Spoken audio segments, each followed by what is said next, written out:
Hello, আসসালামু আলাইকুম। শুভ বিকেল। কেমন আছেন সবাই? আশা করছি আল্লাহর রহমতে সকলেই সুস্থ আছেন।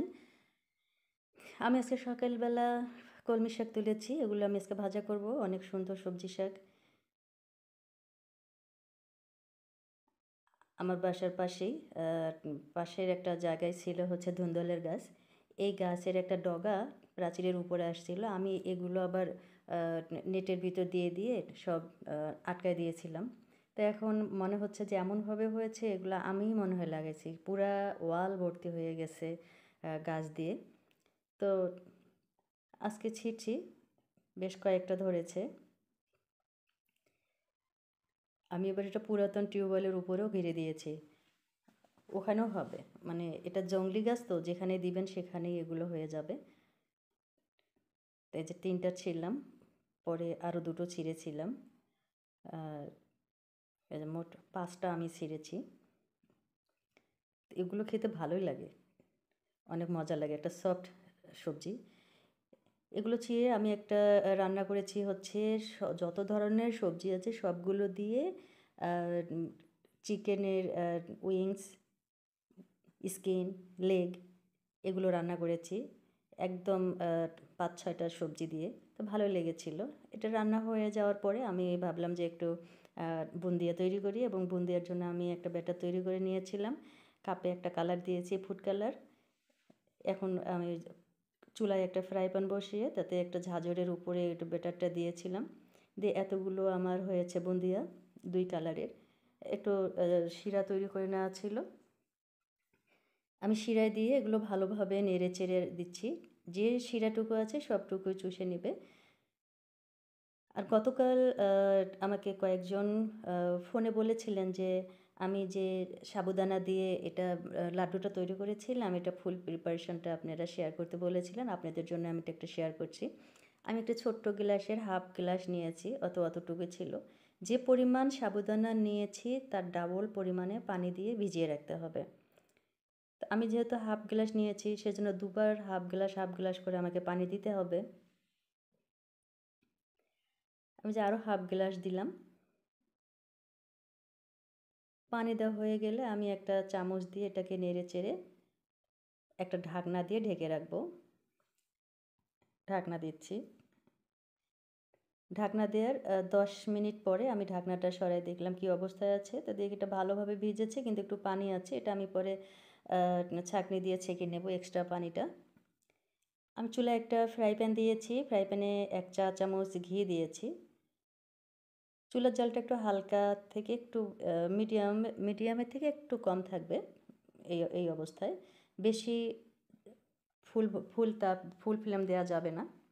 তাতে পুড়িয়ে যাওয়ার সম্ভাবনা থাকবে। এজন্য এটাকে হালকাভাবে আস্তে গলায় নিয়ে তারপরে সাবুদানাটা দিতে হবে। ঝরানো সাবুদানাটা। এই যে আমি দিয়েছি। একটুও পানি নেই। পানি রাখাও যাবে না অবশ্য। পানি থাকলে সমস্যাও হতে পারে। এটা ২ থেকে ৩ মিনিটের মতো একটু নেড়েচেড়ে নিতে হবে। যখন এটা রান্না হয়ে যাবে একটু আ সফট হয়ে আসবে। দেখবেন যে কালারটাও চেঞ্জ হয়ে গেছে। একটা স্বচ্ছ কাচের মতো একদম জ্বলজ্বল করবে। এরকম একটা কালার চলে আসে এবং স্টিকি একটা ভাব চলে আসে। তো সেই সময় আমি এখানে দিব হচ্ছে এই অবস্থায় আমি এখানে চিনি দিব। এই চিনিটুকু আমি একবারে দিচ্ছি না, ২ বারে দিব। ১ম বার নিয়ে একটু ভালোভাবে নেড়েচেড়ে নিচ্ছি।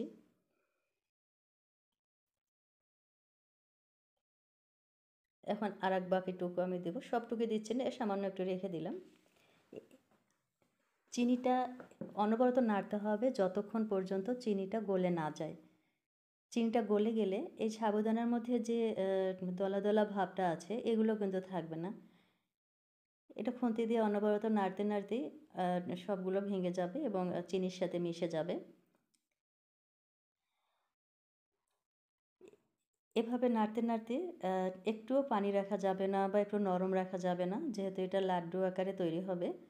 সে কারণে একটু যেন শক্ত আ ভাব আসে। আ ব্যাটারটা যেন একটু শক্ত হয় সেভাবে দেখে নিতে হবে। এ দেখুন নাড়তে নাড়তে একটা পর্যায়ে চলে আসছে। এখন আমার খুন্তিটা যেদিকে যাবে সাবুদানাটাও সেই দিকে যাবে।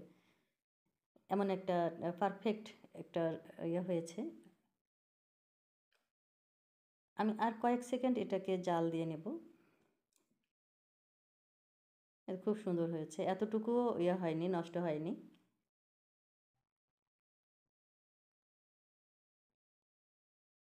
তো এটা আমি একটা বাটিতে তুলে নেব কিছুক্ষণের মধ্যেই। দিয়ে গরম গরম এটাকে করতে হয়, কিন্তু আমাদের হাতটা যতটুকু গরম সহ্য করবে সেই পরিমাণে নিতে হবে। বেশি ঠান্ডাও করা যাবে না, আবার বেশি গরমও করা যাবে না। তো এই তো আমি হাতে ঘি মেখে নিয়েছি। ঘি মেখে নিয়ে আমি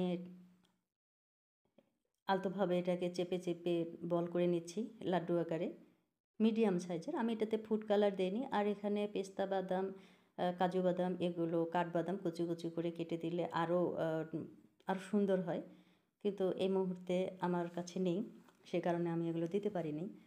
তাই এক কালারই করছি, সাদা কালারটাই আছে, ফুড কালারও দেইনি। তারপরে অনেক মজা হয়েছে। আর সাবুদানা দিয়ে তৈরি যে কোনো জিনিসই খুবই টেস্টি হয়, সফট হয়, ভালো লাগে খেতে।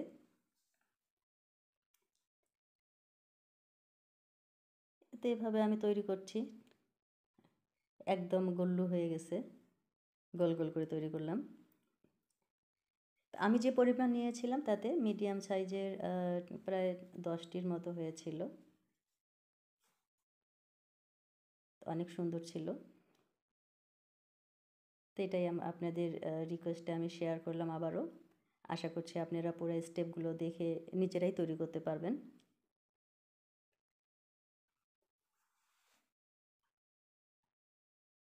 এটা খেতে অনেক মজাদার। আর আমি যেটাতে ইঁদুর মারি, যেই ইয়েটা দিয়ে, তো এখানে যে আলুটা এইভাবে খোসা ছাড়িয়ে রাখতে হয় ওইভাবে। তো আমি 3 দিন হলো রেখেছি, এখন পর্যন্ত আর কোনো ইঁদুর ধরা পড়েনি। আমি 6টি ইঁদুর এখান থেকে মেরেছিলাম। আজকে আমাদের এখানে সারাদিনে আকাশটা মেঘলা, কখনো জোরে বৃষ্টি আসে, কখনো হালকা বৃষ্টি। তো এই বৃষ্টির মাঝে হাঁসগুলো আহ, ওদের ঘরের দিকে যাচ্ছে খুব জোরে জোরে, মানে বৃষ্টিতে আর জমিতে থাকতে চাচ্ছে না, তারা ঘরের ভিতরে যাবে। তো এই ছিল আমার ভিডিও। আপনাদের যদি ভালো লেগে থাকে লাইক কমেন্ট শেয়ার করবেন। আপনারা সবাই ভালো থাকবেন। আল্লাহ হাফেজ।